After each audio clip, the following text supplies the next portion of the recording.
again, at the University of Washington and University of Virginia, and I think they're representative of the other universities, around the country. The kinds of things I was seeing that was prevalent, then versus when I was at WSU was really interesting. When I say more depression, more anxiety, more eating disorder, more sleepless nights, where people were not sleeping like they needed to. Nutrition plans were terrible. I saw more alcohol and substance use. And what was really interesting was that the young people seemed to have fewer coping skills to deal with some of these issues than they'd had 10 years before. And so some of the coping skills that we sort of develop by skinning our knees and changing our own tire, and doing those kinds of things, it's gone away. That people don't know how to change a tire. They don't know how to jumpstart a car. They don't know how to fix their own things because they can simply Google it and find the answer, or Google somebody else and have them fix it for them. And so we're seeing people today that are very smart, in terms of information, but in terms of applied skills and life skills and coping skills, I've seen a real drop-off of that, with young and middle-aged people, quite frankly. Well, and I would agree. I see it in myself to some degree when you start realizing, wait a second, this is what's bothering me? You think back 15 years, 20 years, like, okay, when I didn't have a cell phone that did everything I could ever want it to do, tell me where to go, bring me food, get me another ride, right, send something, anything I want to my house, right, what did I do? And, imagine not having gone through that, up through your early 20s to where now you got to go actually, dial, go speak to a person, go get it, and so forth. So I definitely can believe that's the case. And the other issue that I deal with and we deal with is social media and kind of the snake box that we carry in our pocket all the time called iPhones and those kinds of things. Literally we have to develop, with the teams I'm working with, we develop expectations that from this point to this point, those phones will be off. No one will be able to get a hold of you during that time frame, and you won't be able to get a hold of anybody else, and you won't be able to observe or hear about any social media that's going on. And we did that with, like the USA Swimming, when we would go to the Olympic Games and that sort of thing. We'd really try to restrict, before somebody went in, to compete, that phones would have to be off deck. And when you're done competing, there have to be some time frame in between being done competing, when you can pick up that phone again. Because you did not want that kind of feedback coming at you so quickly. And so that's another major issue that we're dealing with that we didn't deal with, 10 years ago, is the incredible access to social media, which isn't necessarily all that positive for people. Well, and even just the constant stream of contact from friends and family and, over their comments that may be well-intended, but I think the last thing we all want, it's like Thanksgiving Day every day. All of a sudden, you've got all the access to all the advice of your family that you might appreciate it tomorrow, but right now I just don't need this. Could be coming. I might not strike people as being the most popular guy when I make those kinds of statements about that, but when you're working with people who work so hard, to be at a competitive level, and then I see how easily, that can be distracted from, or decreased by these crazy cell phones and stuff like that we carry with us because we feel like we just have to be tied into them. That's probably one of the biggest addictions we've got going in this country right now, is the need to have that phone in our hand. And again, another reason why we aren't developing the kind of interpersonal relationships that we need, because we're too busy talking to the quote-unquote friends, we have on Facebook and everything else who we've never even seen before. Absolutely. And I think there is, like I say, it's an anxiety that I no longer, I've been this for a couple of years, I will not take my cell phone to the, where I'm sleeping. Oh, because I swear it's got, mental telepathy. It talks to you that says you should really turn this on and go check, some news feed, some, a text, this, that, or the other. And those are things that kids weren't, let alone adults, were not dealing with before. And it's down to that level. So let's talk about, I guess there's a fear of not having your phone. Gotcha. By the way, we are exactly.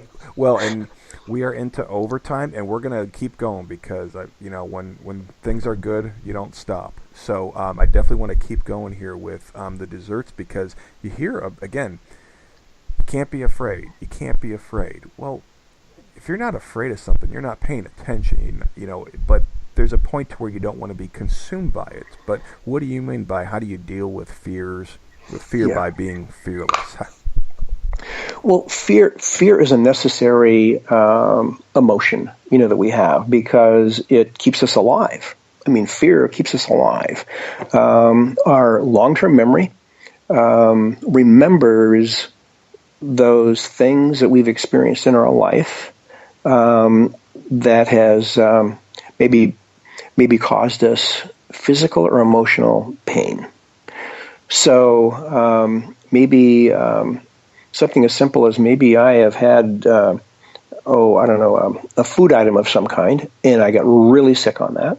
And whenever I either hear or see or smell that food again, I have some pretty aversive reactions to that. And that's all stored basically in our memory. That keeps us safe. It keeps us alive. We have seen a lot of research on this with post-traumatic stress disorder, more recently from many of our military people that have returned from these sort of horrific, combat experiences in the Middle East. So we see these post-trauma or fear-generated, sort of emotions and memories and responses. In combat, we see that in natural disasters. We see that in assaults. We see that in, all those sort of negative. Think about it. We really remember the negative things that have happened in our life. And that's where this PTSD has sort of brought that all to light. And so it really affects that fear component basically in our midbrain that keeps us alive. And so fear is necessary because it keeps us alive, but it can also paralyze us, as well. And we've all remember, or maybe most of us remember, kind of from our Psych 101 thing, kind of that fight, flight, kind of response to fear.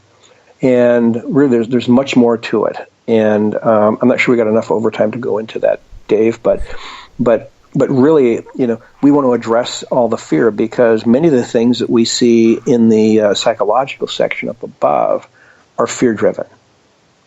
Anxiety is pretty fear-driven, for an example. And even some of the depression that we see is very fear, driven, as well. That something bad can happen to us, basically. And again, with anxiety before a game or something like that, people could be fearing what the outcome might be. They might fear whether or not they're going to be able to perform, like they should be able to perform. And so fear is something that I directly deal with, with athletes. And I remember some of the old-time coaches, some of the more old-time, more traditional people than I am in their coaching business. Mm-hmm. I remember one coach, I'll never forget this guy. He says, "Don't be talking fear to my guys. I don't want you to create fear, in my athletes." And I says, "Coach, you're about 5,000 years behind evolution, because fear's been around for 5,000 years, and we need to talk about this because it's there." Yeah, fear is the unknown, the unspoken. Yeah. And we have to make it known. We have to make it known so we can work with it, so we can channel the energy, that people use to try to avoid this stuff into a more constructive way, and create some strategies and tactics to use that energy in a very constructive, productive way. But it took me about 2 years to convince this coach that we needed to do that. But finally I did, But it's like if we don't talk about it, it's not there.